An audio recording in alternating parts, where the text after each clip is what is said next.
Good morning बच्चों, कैसे हैं आप? फाइन। ओके, चलो पढ़ाई की शुरुआत करेंगे क्या? आज पढ़ेंगे हिंदी कंपोजिशन से, रचना लेखन से जुड़ा हुआ एक भाग, पत्र लेखन। ठीक है, पत्र लेखन, लेटर राइटिंग। अनौपचारिक पत्रों के बारे में जानकारी हासिल करेंगे बच्चों आज। पत्र लेखन, अनौपचारिक पत्र। पत्र लेखन क्या है बच्चों? पत्र लेखन एक कला है। पहले के ज़माने में तो ये मोबाइल, सेल, स्मार्टफोन ये सब कहाँ था। फ़ोन के नाम पर लैंडलाइन फ़ोन हुआ करते थे, पर उससे भी पहले का ज़माना अगर देखा जाए ना बच्चों, तो पत्रों की इतनी महत्ता थी जिसकी कोई सीमा नहीं। पत्रों में जो बातें होती थी वो आजकल SMS में, मोबाइल में, यहाँ वहाँ आपको कहीं नहीं दिखाई देगी। तो अनौपचारिक पत्रों का परिचय पढ़ते हैं सबसे पहले बच्चों। पत्र लेखन क्या है? एक बहुत ही अच्छी उपयोगी कला है, एक आर्ट है पत्र लिखना। और पत्र लेखन की परंपरा ना हमारे यहाँ, मतलब हमारे भारत में बहुत पहले से चली आ रही है, प्राचीन काल से चली आ रही है। एकदम महाभारत रामायण के ज़माने से चली आ रही है बोलेंगे तो भी चलेगा। पहले तो ऐसे ताड़ के पत्रों पर पत्र लिखे जाते थे, ताड़ के पत्तों पर। ताड़ एक प्रकार का वृक्ष होता है। बेशक उस ज़माने में हम और आप नहीं थे, पर बताने के लिए तो बताया जा सकता है, रामायण और महाभारत काल। पत्र क्या है? पत्र अपने मन की भावनाओं को वाणी देने का, वाणी स्वर देने का एक सर्वोत्तम साधन है पत्र। मन की बात हम लिख कर बता सकते हैं। जीवन में सफल होने के लिए प्रभावी पत्र लेखन क्षमता हम लोगों में होना बेहद ज़रूरी है। हमको बेहद अच्छे तरीके से पत्र लिखते आना चाहिए। अनौपचारिक पत्रों की मैं बात कर रही हूँ फिलहाल। अनौपचारिक पत्रों के प्रकार क्या हैं? औपचारिक और अनौपचारिक।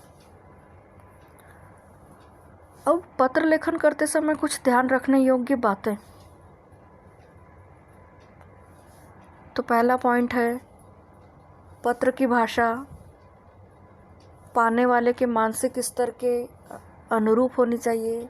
मतलब आप जिसको पत्र लिख रहे हैं उसकी मेंटेलिटी क्या है, उस हिसाब से पत्र में आपकी भाषा का उपयोग होना चाहिए। पत्र में सरल और छोटे वाक्यों का प्रयोग होना चाहिए। अनावश्यक विस्तार से बचना चाहिए। सरल और रोचक भाषा का प्रयोग करना चाहिए। पत्र लेखन में हमें शिष्टता का पालन करना चाहिए, शिष्टता बनाए रखनी चाहिए। यानी शब्दों की मर्यादा को आप तोड़िए मत। पत्रों में आत्मीयता होना चाहिए, अपनापन, जो आजकल मोबाइल के SMS में बिल्कुल नहीं मिलता, और मिलता भी है तो पढ़ के लोग फटाफट डिलीट कर देते हैं। पत्रों में आत्मीयता होनी चाहिए, अपनापन। पत्र के वाक्य आपस में जुड़े होना चाहिए। मतलब हर वाक्य का आपस में तालमेल होना चाहिए, कहने का मतलब ये है। पत्र के प्रकार क्या हैं? तो पत्र दो प्रकार के होते हैं स्टूडेंट्स, औपचारिक पत्र और अनौपचारिक पत्र। अब औपचारिक पत्र और अनौपचारिक पत्र यानी क्या टीचर?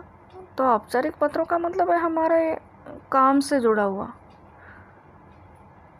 जैसे शिकायती पत्र, आवेदन पत्र, है ना, प्रार्थना पत्र यानी कि व्यावसायिक पत्र, ये सब औपचारिक पत्र है। अनौपचारिक पत्र, यह पत्र उन लोगों के लिए होता है जिनसे हमारा कोई व्यक्तिगत संबंध होता है, रिश्ते।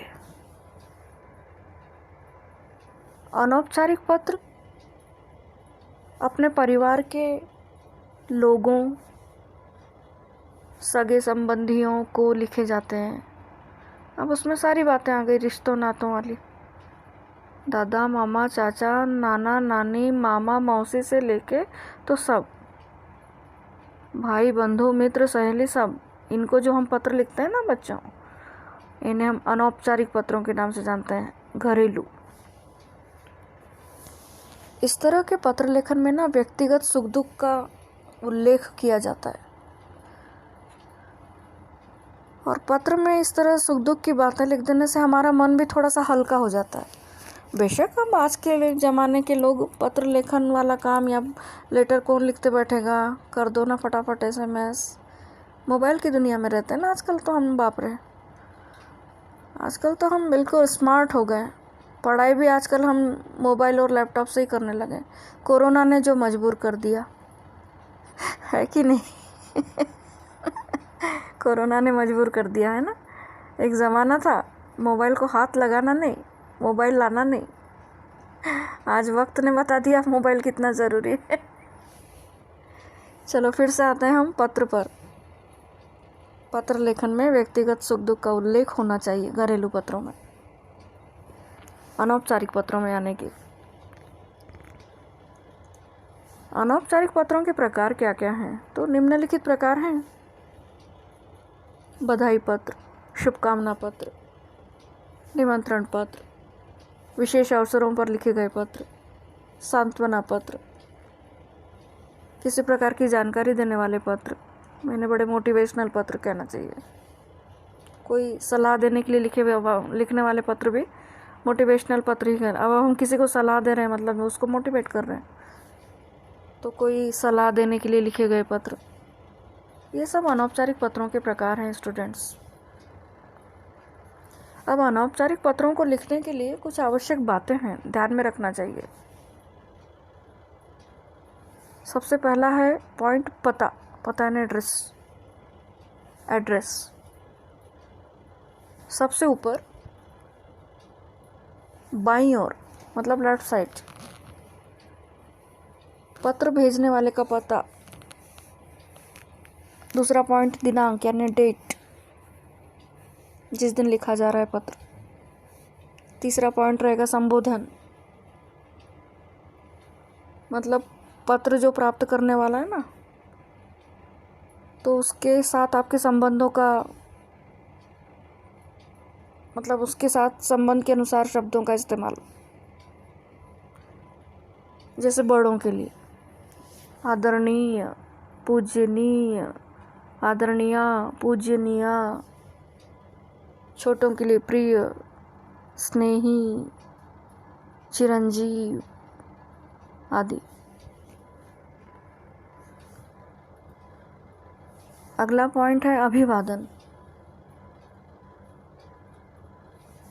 जिसको पत्र लिखा जा रहा है उसके साथ संबंध के अनुसार अभिवादन का प्रयोग किया जाना चाहिए।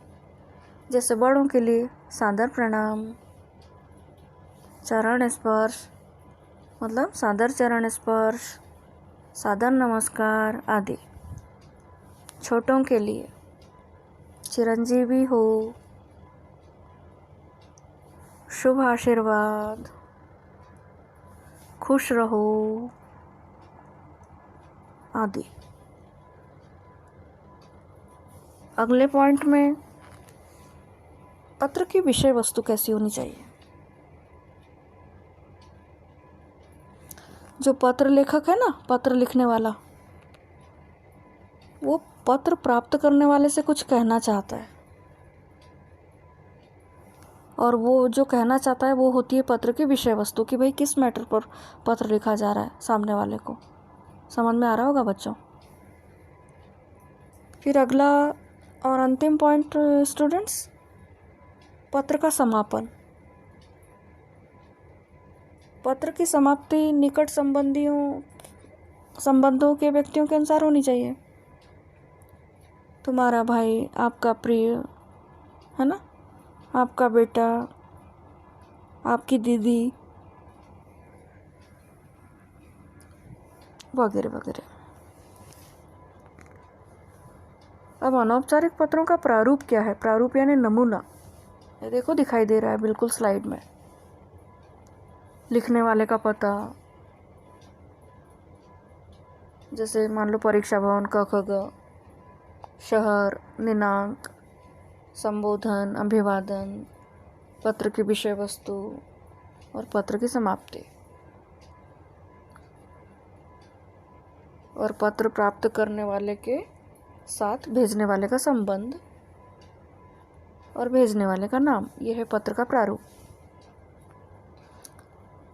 तो स्टूडेंट्स, यहाँ पर एक पत्र का उदाहरण दिया गया, अनौपचारिक पत्र का। मित्र को परीक्षा में प्रथम स्थान प्राप्त करने पर बधाई पत्र। तो ये देखकर आप पढ़ सकते हैं कि यहाँ क्या लिखा है। एक मित्र परीक्षा में प्रथम आया है तो उसे बधाई पत्र लिखा गया है। ये आप अपनी सेल्फ स्टडी के तौर पर बहुत अच्छे से पढ़ लेंगे तो समझ में आ जाएगा। अभी मैं यहाँ ये पूरा पत्र नहीं पढ़ूंगी। फिर आगे आपको एक होमवर्क मिलता है, होमवर्क दे रही हूँ मैं। अपने मित्र को भाषण प्रतियोगिता में प्रथम स्थान प्राप्त करने के लिए बधाई पत्र लिखिए। आपके मित्र ने भाषण प्रतियोगिता में प्रथम स्थान प्राप्त किया है तो आप उसे एक बधाई पत्र लिखेंगे, ठीक है। ये भी आपके लिए एक गृह कार्य रहेगा। तो पत्र लेखन और पत्र लेखन की विधि, आज ये इस टॉपिक को यहीं समाप्त करते हैं, ठीक है। धन्यवाद। आज का पीरियड समाप्त बच्चों। Thank you.